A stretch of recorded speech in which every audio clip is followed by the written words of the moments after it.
Armin opened his eyes slowly. His head was heavy, like he had been asleep for years. The wooden floor under his back felt cold and hard. He blinked a few times, trying to remember what had happened. Why was he on the floor? He had gone to sleep. On the bed. He was sure of it. As his vision cleared, something strange caught his eye. A girl. She was kneeling beside him, completely still. Not moving. Just watching him.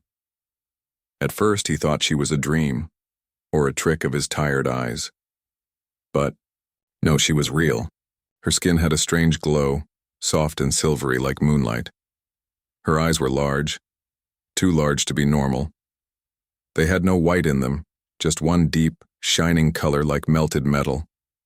Her hair was long and black, falling over her shoulders like a curtain, and she wasn't breathing like normal people. Her chest moved so slowly it was hard to tell if she was even alive. Armin wanted to speak, but his throat was dry. His body felt weak. He tried to sit up, and suddenly the girl leaned forward and touched his shoulder gently.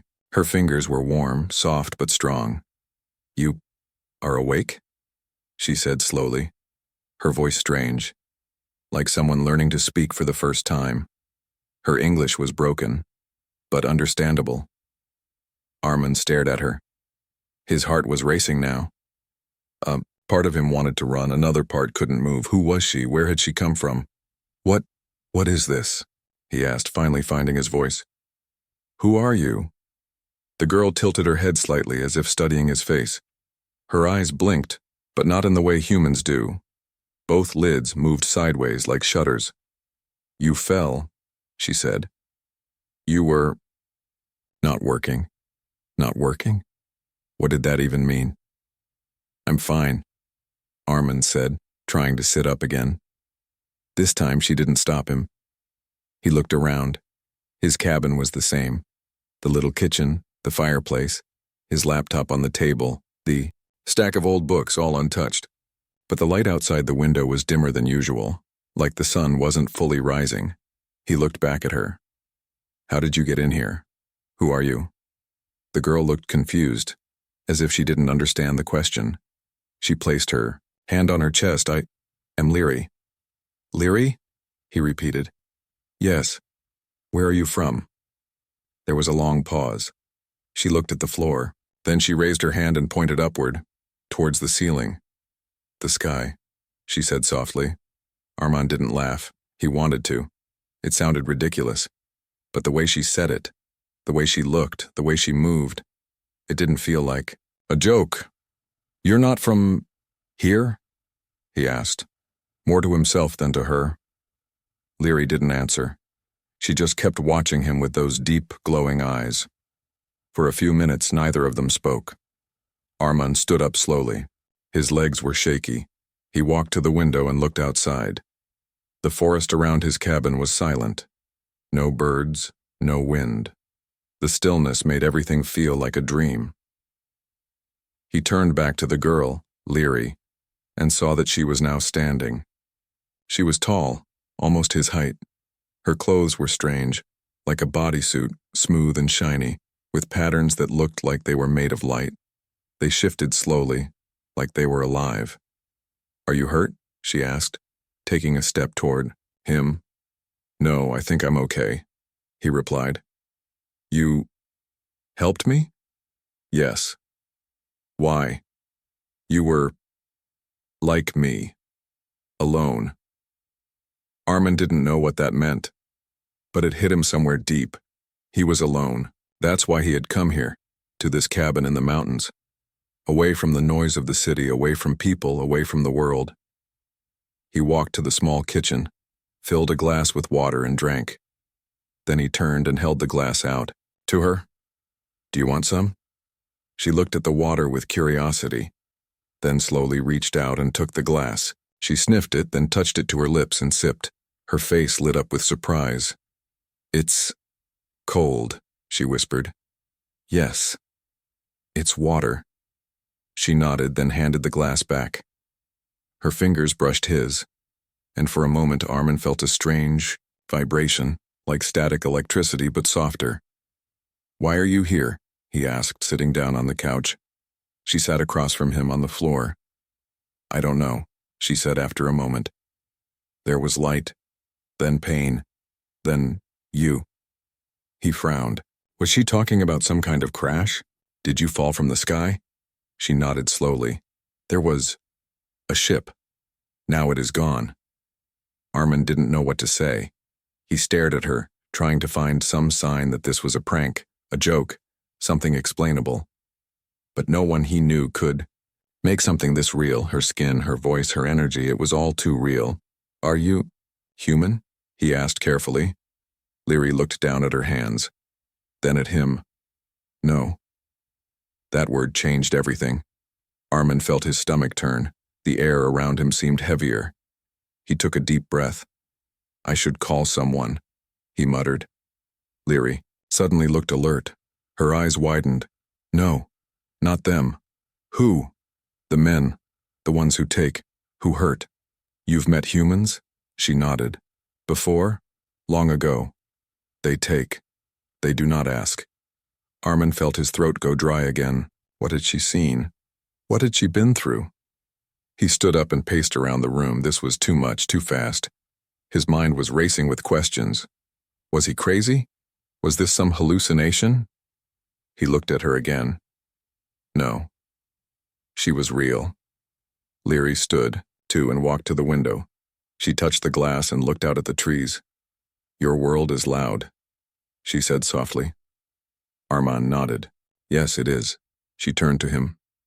"But here, it is quiet. That's why I came here." Leary gave a small smile, her first smile, and it was gentle, almost sad. "Me too," she whispered. For the next hour, they sat in silence. Armin tried to ask more questions, but she didn't always answer. Sometimes she didn't understand. Sometimes she just stayed quiet. But there was no fear between them now. Only curiosity, only wonder. As the sky turned darker and the first stars appeared, Armin found himself looking at her. Not like an alien anymore, but like a person. Someone lost. Someone trying to find safety in a strange world. He didn't know what tomorrow would bring. But for now he wasn't alone, and neither was she. The days that followed were strange, quiet, and full of questions. Armin didn't tell anyone. Not his brother, not his old friend Zayn who checked in sometimes, not even the ranger who came once a week to look after the forest. He kept Leary a secret, because deep inside he knew. No one would believe him. And more than that, he didn't want anyone to come and take her away. Leary was like a child in some ways. She didn't know many words, but she was learning fast. Every object, every sound, every little movement caught her attention. If Armin opened a book, she would sit beside him and stare at the pages like they held magic. If he turned on the radio, she would listen closely, her head tilting as if she was trying to understand music for the first time. She didn't speak much, but when she did, her voice was soft and careful. She asked simple questions. What is this? Why does it make sound? Why is it warm? Sometimes Armin had answers, sometimes he didn't, but he liked answering her. He liked the way her eyes lit up when she learned something new. They had started using paper and pencils to draw. She liked drawing. Her fingers moved quickly, almost too fast. She drew strange shapes, stars, and symbols that Armin didn't recognize. When he asked what they were, she would just say, home. At night, she liked to sit near the fire. Not too close, she said her body didn't like too much heat, but she liked watching the flames. Armin noticed something else, too. She didn't sleep like normal people. Sometimes she would close her eyes and sit still for hours, almost like she had turned off. But other times she would just sit and stare at the night sky through the window. One night, Armin asked, "Do you miss your planet?" She nodded slowly. "Yes." "Do you have family there?" "I did." There was a pause. "They are gone now." Armin didn't ask more. Her voice sounded like someone who had lost too much already. During the day, they would sometimes go outside. Not far, just near the trees where the sunlight didn't touch too strongly. Leary didn't like strong sunlight. She said it made her feel sick. But she loved the wind. She would close her eyes and let the wind move through her hair. She smiled more in those moments. One morning, Armin took her to the edge of the river, near the cabin. She had never seen flowing water like that. She bent down, touched it with her fingers, then quickly pulled back. "It moves," she whispered. "Yes," Armin smiled. "It's a river. It sings," she said. He hadn't thought about it like that before, but yes, the sound of the river did feel like a song. She picked up a stone, examined it, then threw it gently into the water. The splash made her laugh, a soft, light laugh that made Armin smile too. It was the first time he had heard her laugh. It was beautiful and sad at the same time, like a sound from a world far away. Armin started writing things down in a notebook. He didn't know why. Maybe to remember, maybe to understand. He wrote about how she touched objects and seemed to feel their energy, how she could fix small electronics without tools. One time his flashlight stopped working, and she just held it for a minute. Then it turned on again, brighter than before. "Are you using energy?" he asked once. Leary looked at her hand, then said, "Energy lives. I ask it." Her words were simple, but deep. She didn't eat food like him. She only drank water and sometimes touched plants, like she was pulling something from them. Once he saw her holding her hands over a plant and the leaves moved gently, like responding to her. "You talk to them?" he asked. "They listen," she said. One evening, something changed. Armand was chopping wood outside when he saw a small drone flying over the trees. It was high up, silent, but its red light blinked as it passed. He froze. His heart began to race. Who was watching? He quickly ran back to the cabin and told Leary. She looked up, calm, but her eyes were serious. "They found me," she said. "Who?" "The ones who took my sisters." Armand felt cold. "What do you mean?" Leary walked to the window and looked out at the sky. "Before you, I was not alone. There were others. We crashed. Some lived. Some were taken. Not by your people. By your machines." She turned to him. "I ran. I hid. Now they look again." Armin felt a mix of anger and fear. What kind of world was this where something so gentle, so curious, had to run and hide like a criminal? "Why didn't you leave earlier?" he asked. "I waited," she said simply, "for someone who would not be afraid." He didn't know what to say. He felt something deep inside his chest. She was looking at him not with fear or hope, but something else. Trust. The next day he covered all the windows. He turned off his phone. He moved carefully, always watching the sky. He didn't know how much time they had before someone came, knocking. One night he asked her, "If you could go back to your world, would you?" She looked at him, then looked away. "Yes, but not without learning why this world is so broken." "What do you mean?" "Your people fight each other. You hurt your earth, you do not listen." Armand didn't argue. She was right. "But some of us try," he said. "I know," she whispered. "That is why I stayed." He didn't sleep much after that. He kept waking up, thinking about the drone, about the people who might be watching, listening, waiting. But whenever he saw her sitting by the window, quiet, peaceful, he knew he couldn't send her away. She was more than just an alien girl. She was something rare, someone who saw the world not with fear, but with wonder. Someone who reminded him what it meant to be human even if she wasn't one. On the 5th day it rained. Leary had never seen rain before. She walked outside slowly, let the drops fall on her skin, and closed her eyes. She stood there for a long time, arms open, like she was thanking the sky. Armin watched her from the door, feeling something he couldn't describe. He didn't know how long this moment would last. Maybe they had only days before someone came, but in that moment, watching her dance in the rain, He felt like time had stopped, and for the first time in years, he didn't feel alone. The rain did not stop for 2 days. Water fell from the sky like a soft curtain, covering the trees, the ground, and the roof of Armand's small cabin. It made everything quiet. No animals made noise. No wind moved the trees. Only the sound of rain filled the world. Leary loved it. She stood outside in the rain, face lifted to the sky, eyes closed. She didn't feel cold like Armand did. The rain touched her skin and slid off like it was meeting a smooth stone. She smiled often now. Small smiles, soft smiles.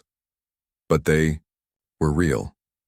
Armand watched her from the window and felt strange. He was not afraid of her anymore. He was not even surprised. He was just calm. Every day she became more human to him. And maybe in a quiet way, he was becoming something more too. They spent time inside the cabin, sitting near the fire.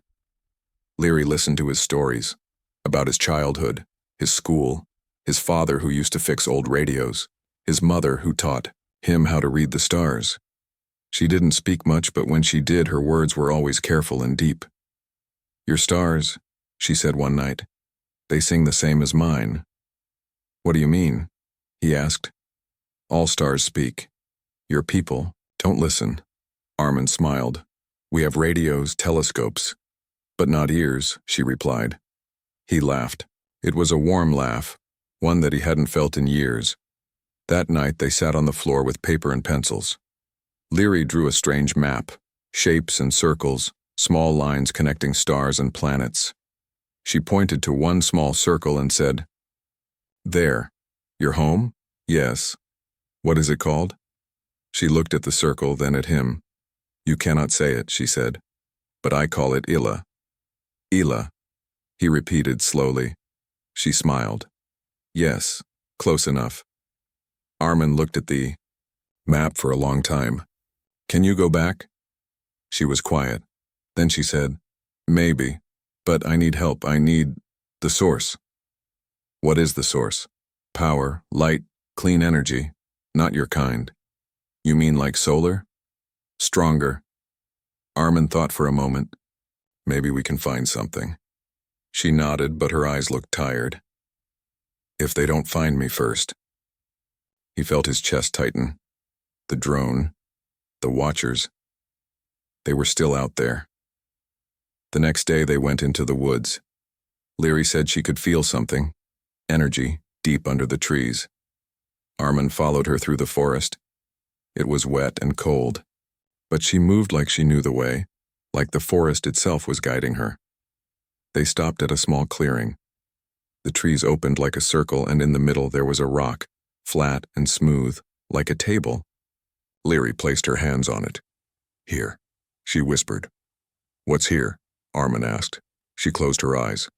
Her fingers moved slowly over the rock. Then she stepped back. "There is a gate." "A gate?" "Yes, but broken, closed." Armand looked at the rock again. It looked like any other stone. But Leary was not wrong before. Maybe there was something hidden, something deep under the earth. Can it be opened? Not yet. It needs the source. They returned to the cabin. Leary was quiet that evening. She didn't eat, didn't draw, didn't speak. She just sat and looked at the fire. Armand could feel something had changed. "Are you okay?" he asked. She looked at him, her eyes darker than before. "I saw something. A dream. Not a dream. A warning." He sat beside her. "What did you see?" "Fire. Noise. Your people. Machines. They come." His heart sank. "Here?" "Yes." "How much time?" She shook her head. "Not much." Armand stood up and started pacing. "We need to hide you. We need to leave." "No," she said. "What? Why not?" "I can't run anymore."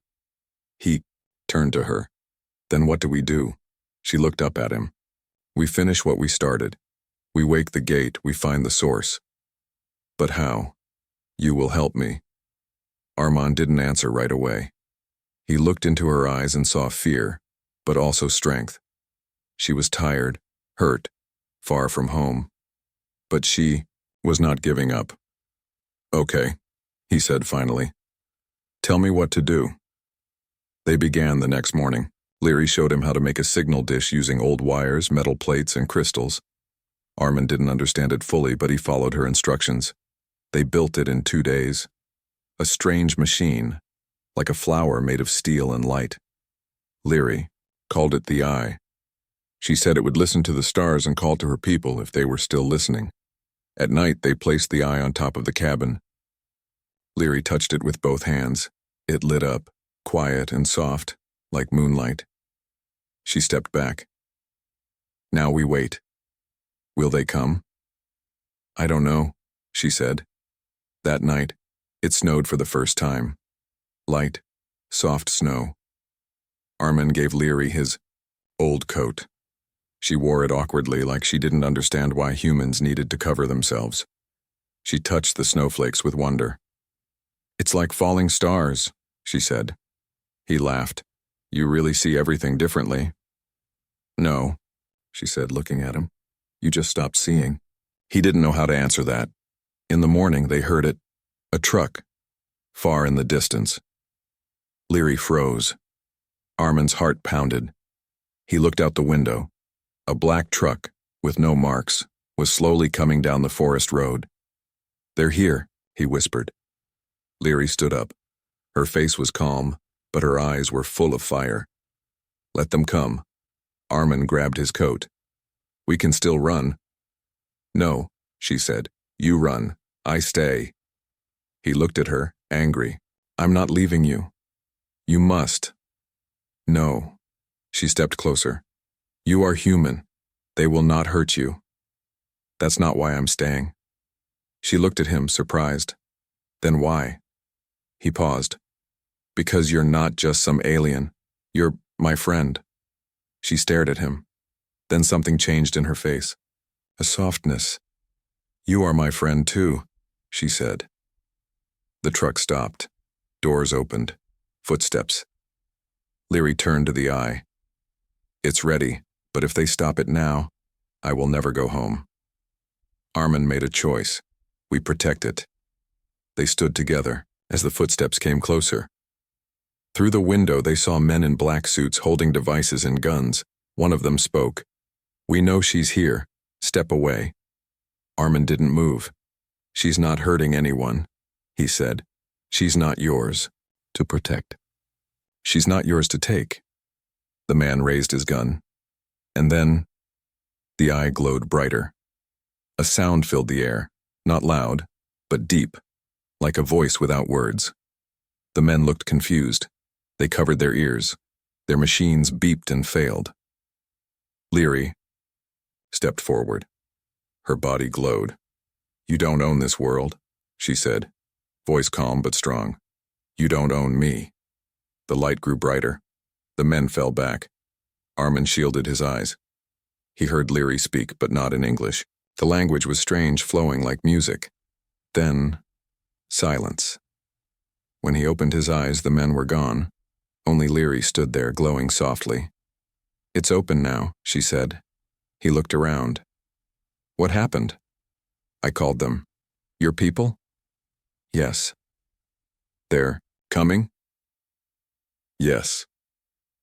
Armand didn't know whether to feel happy or scared, but when she looked at him and said, "Thank you," he felt something else. Peace. The stars above the cabin shone brighter that night, and somewhere, far beyond them, someone was finally listening. That night felt different. Something had changed in the air. It was still. Too still. The wind had stopped. Even the trees stood quiet, like they were waiting for something. Armin couldn't sleep. He kept looking out the window, his heart heavy with thoughts. Leary sat on the floor beside the fire, her eyes closed. A soft light still glowed from her skin, but it was weaker now. He walked to her slowly. "Are you okay?" he asked. She opened her eyes and looked at him. "I used too much power. I need rest." He sat down beside her. You saved us. You made them disappear. They were not ready to listen, she said. So I made them forget. Forget? They will remember nothing about this place or me. It is safer now. Armin didn't understand fully, but he nodded. If she said they were safe, he believed her. There was silence for a few minutes. The fire cracked softly. Then Armin asked, Is your people coming now? Leary looked up. They heard the call, but it takes time, maybe days, maybe more. Armin looked down at his hands. He didn't want her to go, but he also knew she didn't belong here. You miss home? He asked. Yes, she said quietly. I miss the light, the air, the trees that sing. Trees that sing? He smiled. She smiled back. Yes, not like your trees. Our trees make sounds when we pass by. They remember us. He leaned back. Our trees only stay quiet, even when we hurt them. That is why your world is in pain, she said softly. The next day, they went back to the clearing with the strange rock, the one she had called the gate. Leary stood in the middle, closed her eyes, and placed both hands on the stone. The ground vibrated lightly under Armin's feet. A low hum filled the air, deep and slow, like a sleeping machine. Waking up, she stepped back. It's starting to open. Armin looked around. Where is it? Not in this space, she said. It opens in light. You will see it when it is ready. The idea of something invisible made Armin nervous, but he trusted her. Over the next few days, they waited. Leary spent most of her time sitting quietly, touching plants, walking slowly through the forest like she was saying goodbye. Armin cooked food, kept the cabin warm, and wrote everything in a small notebook. He didn't know why, but he wanted to remember all of this, every word, every moment. Maybe one day when she was gone, he would read it again and remember it wasn't just a dream. On the third day, they saw something in the sky. A light. It moved slowly like a star that forgot it was supposed to stay in one place. Leary looked at it and whispered, They are close. Armin felt cold and warm at the same time.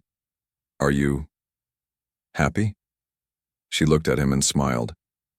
Yes, but also sad. Why? Sad? Because of you. He didn't speak. You are the first human who listened to me, who did not try to use me or fear me. I'll miss you, he said. I will remember you, she replied.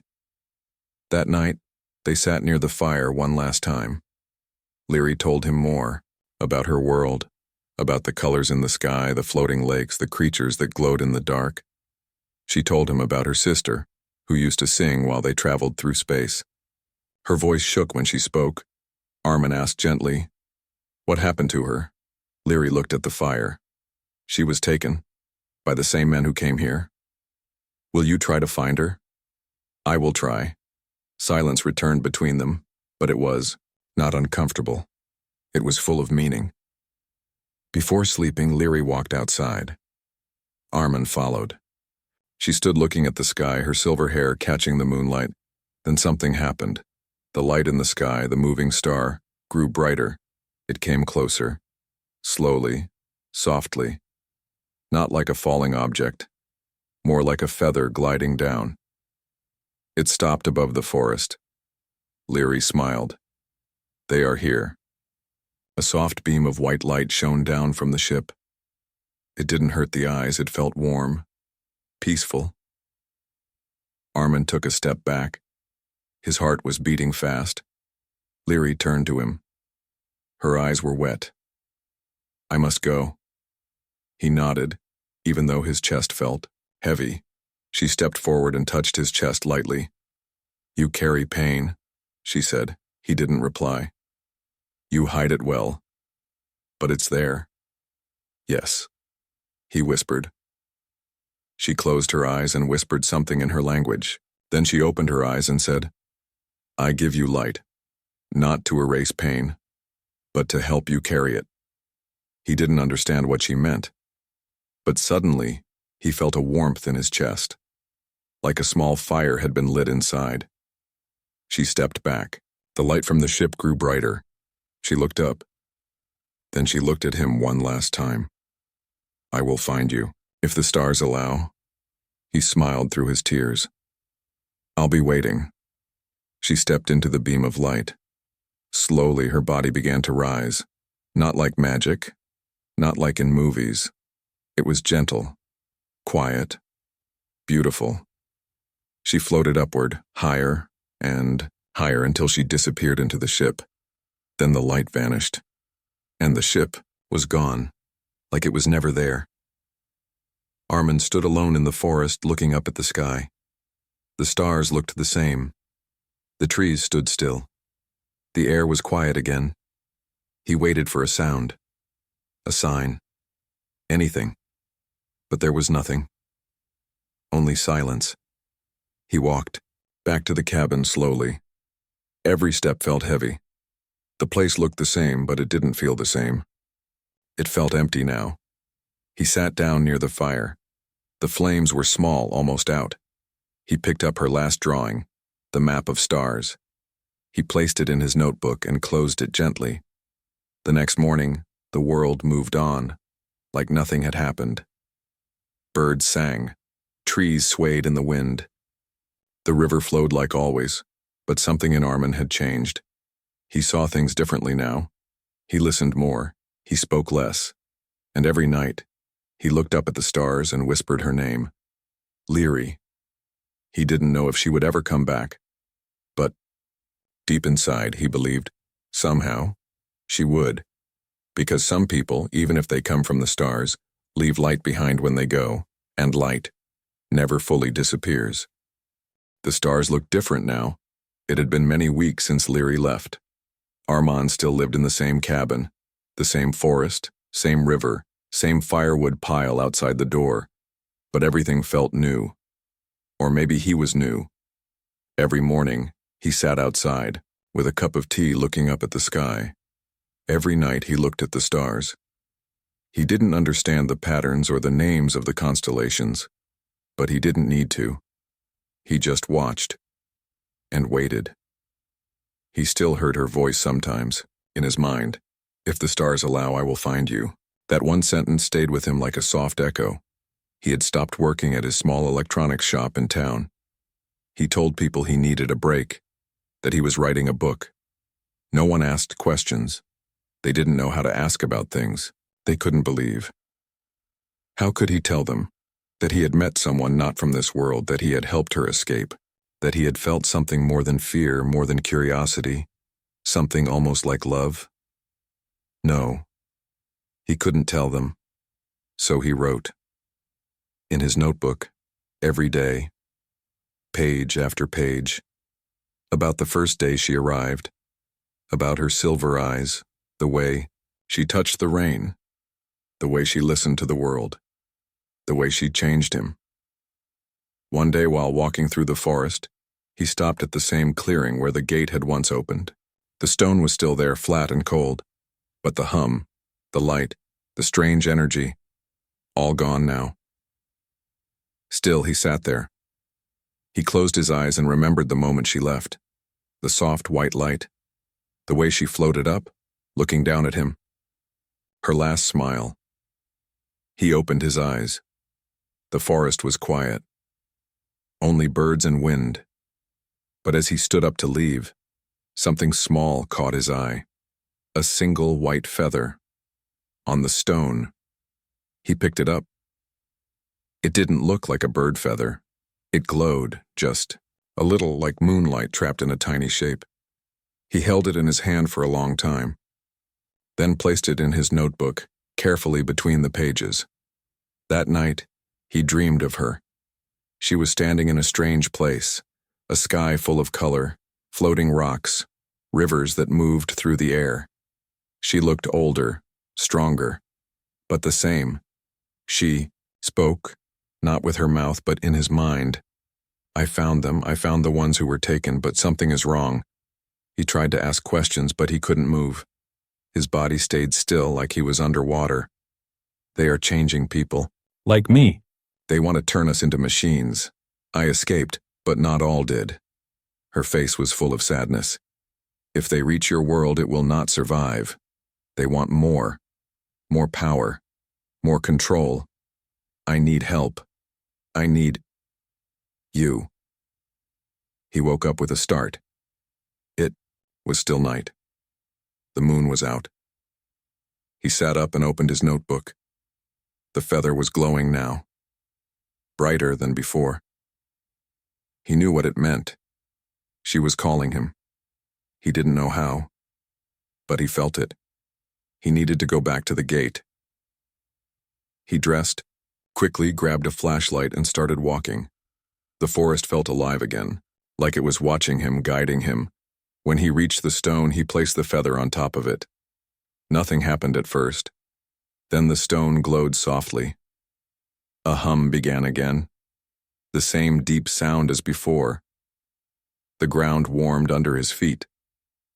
A voice, soft and calm, filled the air. Not Leary's voice, a different one, a machine maybe. Identity confirmed. Gate opening. Armin stepped back. The stone slowly split in the middle, like two doors opening.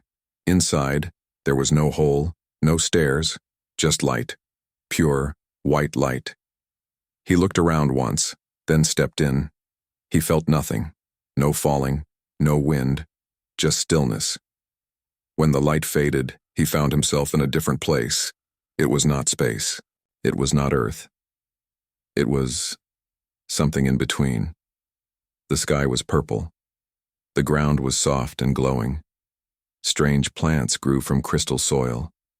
He saw tall structures far away, not buildings, but shapes that looked like living things made of metal and energy, and standing in front of him was her Leary.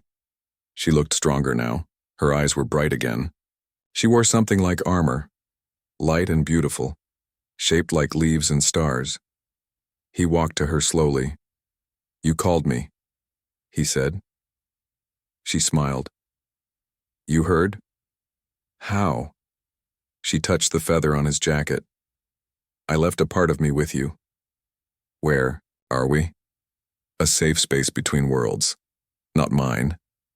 Not yours. But hidden." "Why am I here?"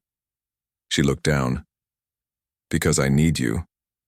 Not your strength. Not your weapons. Your heart." He didn't understand. She began to explain. After she escaped Earth, she reached a secret place, a place where her people had once hidden before the war. There she found others like her, survivors, but they were weak. Some had been changed, their bodies mixed with machines, their minds not the same. The enemy, she said, was not just humans. It was something older, a force that moved through galaxies, stealing energy, turning planets into factories, and now it was coming to Earth. "They followed my signal," she said. "They traced it back. They will come, not soon, but soon enough." Armin felt cold. "What can I do? You can warn your people, they won't believe me. Then you must show them." She touched her forehead to his. A light passed between them. In that moment, he saw everything. Her world, her memories, her pain, her sister, the war, the escape, the hunger of the enemy. And then, he saw Earth, from space. Small, beautiful, fragile. He opened his eyes, shaking. "How can I carry all this?" "You already carry light," she said. "Now you carry truth." She led him to the edge of a crystal cliff. Below he saw a large gate, like the one in the forest. But this one was alive, moving, breathing, glowing. "That will take you back," she said. "When you are ready." He looked at her. "You're not coming?" "I must stay. I must help my people fight. But I will find you again, if the stars allow." He stepped forward, then stopped. He turned and hugged her. She held him tight, not as an alien, not as a friend, but as someone who had changed him forever. "I'm scared," he said. "Then you are ready," she replied. He walked into the gate. The light returned. When he opened his eyes, He was in the forest again. Morning sun through the trees, birds chirping like before. But everything was different. Inside him, he carried stars now. He didn't go home right away. He sat near the stone for a long time. Then he opened his notebook and wrote everything, every word, because someone had to remember, someone had to believe. Months passed. Armand returned to his town. He published his notebook as a story. Everyone thought it was science fiction, just a fun alien tale. People loved it. Some cried, some sent him letters asking, "Is this real?" He never answered yes, never answered no. He just smiled and looked at the stars. Then one night he received a signal, not on his phone, not on a radio, on a small device he built himself. It beeped 3 times. A soft blue light blinked. He smiled.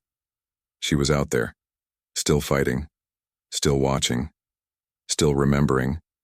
And one day, she would return, because some stories never end. They only begin again, under new stars.